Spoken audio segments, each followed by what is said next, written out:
mga kababayan. Di ba? Oh, eto kasi ho yan eh, oh. Kung bakit nila sinisira yung mga kredibilidad nung mga nagsusulong ng impeachment, biruin mo naman, yung pagbabanta pa lang sa buhay ng Pangulo, no?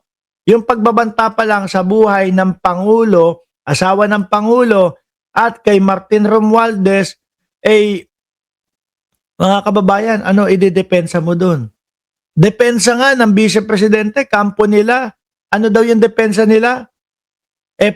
Parte daw po ng malayang pamamahayag, mga bossing. Di pag sinabi ko pala dito, na gusto ko, meron na akong inutusan, ipapatay ang Vice Presidente kasi salot ng Pilipinas, tatanggapin niyo po ba yon na malayang pamamahayag ko? O pagbabanta ko yon sa buhay ng Vice Presidente? No, di okay lang pala na sabihin natin, papapatay ko, may inutusan ako, papatay si Vice Presidente kasi salot na sa Pilipinas. Kasi madaming kabulastugang ginagawa. Baka mamaya sasabihin ng mga dides, naku si Mark Ramos, ayan, nagbabanta, ipakulong si Mark Ramos. Di ba? Wala kasing depensa doon. No? Biruin mo mga bossing, 16 ang lawyer ng Vice Presidente para ipagtanggol siya dito sa kinakaharap na impeachment. Tapos yun yung sasabihin, di ba? Malapit na po ang impeachment trial, Pogi Mark. Oo, July 6. No? Sabi ni Troy Bello, pagbanta pa lang, hindi na yan freedom of speech. Grave threat na yan. Correct ho. Tapos eto pa ho, mga kababayan. No? Sabi, dito, bukod doon sa pagbabanta sa buhay ng Pangulo, asawa ng Pangulo, at sa pinsan ng Pangulo, no? Meron pa ding confidential funds na kailangan ipaliwanag diyan. Meron pa ding bribery na kailangan ipaliwanag diyan. Meron pa din doon sa sinasabi ni Madriaga na gastos o gasta doon sa kampanya ng Vice Presidente na nanggaling daw doon sa malalaking mga lord ng mga ipinagbabawal na gamot. 'Di ba? At eto pa po. Aside from cash deposits, sabi dito, no? 52 pala. 52 firearms were undeclared in the Statement of Assets, Liability, and Net Worth o SALN. Hindi nakasulat, hindi nakapangalan, hindi isinama. 52 firearms, mga ang dami niyan. Di ba? Sa bagay, Vice Presidente, pero hindi ba ito ay, kasi may naririnig ako mga nagbablog, kay Mami Pebbles ko yata narinig yun. Yung mga tungkol doon sa mga Sara Army. Hindi kaya yaan yung mga yun? Or kaya hindi idineklara, kaya hindi isinulat, doon sa SALN kasi mabubuko na merong Sara Army talaga?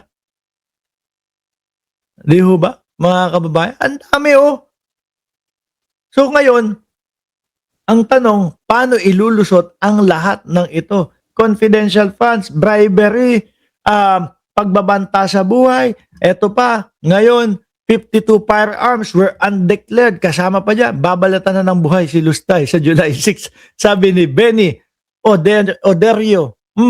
Tsaka yung mga katanungan pa po natin na 88 million yung nakasulat, nakatala doon sa kanilang SALN. Pero ang labas-pasok doon sa kanilang bangko ay billion-billion po. Na kapag kinwenta mo, kagaya nga sinasabi ng DDS, Mark Ramos, 6 million, 6.8, lahat pa din yan labas-pasok naman yan Pag kinwenta mo, example, 4 million ang pumasok, 4 billion ang pumasok, 2 billion ang lumabas. Sa madaling salita, meron pang naiiwan na 2 billion sa loob ng bangko na yon.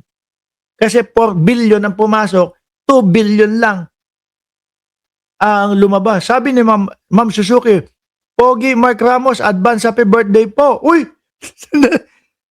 Alam mo ha? Alam mo parating na ha? Naku, maraming salamat doon sa mga nakakaalam kung kailan yan. Sige nga, pahula tayo. Ang makahula ng petsa, bibigyan ko ng isang malakas na shout out.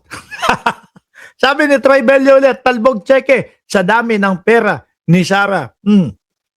Balik tayo dito sa 52 firearms. Alam natin, vice-presidente yan. Ano? Pero bakit hindi isinama, hindi isinulat doon sa mga salin? Hindi, siyempre, asset din po yan, mga kababayan. Di ba?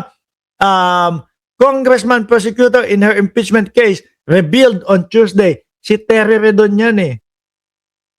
Si Terry Redon yung nagsusulong dyan, mga kababayan. At si Terry Redon, yung talagang magaling humalungkat ng mga yan ho. Di ba? Ngayon, bukod pa po dyan, mga bossing, mukhang yung Mary Grace Piatos, papalabasin, papalitawin po. No?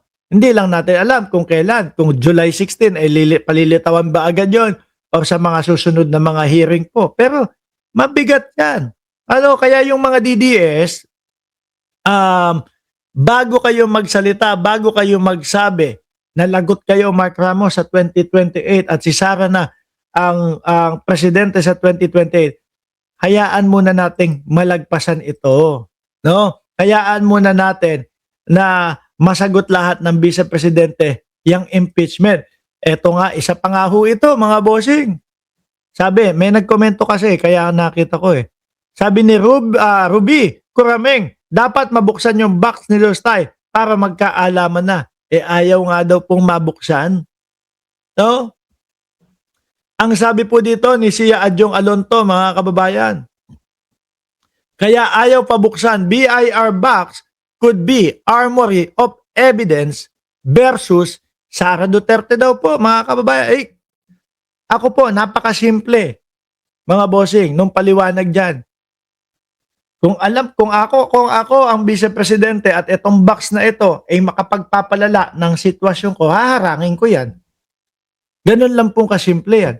Pero kung alam ko, itong box na ito, wala namang magiging epekto sa akin dahil tama lahat ng nasa loob niyan, hayaan ko yan. Bahala kayo. Kasi ang gusto kong mangyari, no, sa kalagitnaan nitong impeachment na ito, maging kampante at maging magaan yung loob ng taong bayan sa akin. Kung ako, puro harang, ayoko, hindi pwede. Ganito, privacy yan. Isipin ng mga Pilipino, naku, talaga pa lang yatang madaming itinatago ito kasi puro harang, puro ayaw eh. Lahat na lang, privacy, etc., ganito, ganyan. Di ba? Lalong hindi ho sila kakampihan ng mamamayang Pilipino. Ano sabi dito? From the very start na ayaw nila, it only speaks to us one thing na parang takot silang mabuksan itong box na ito.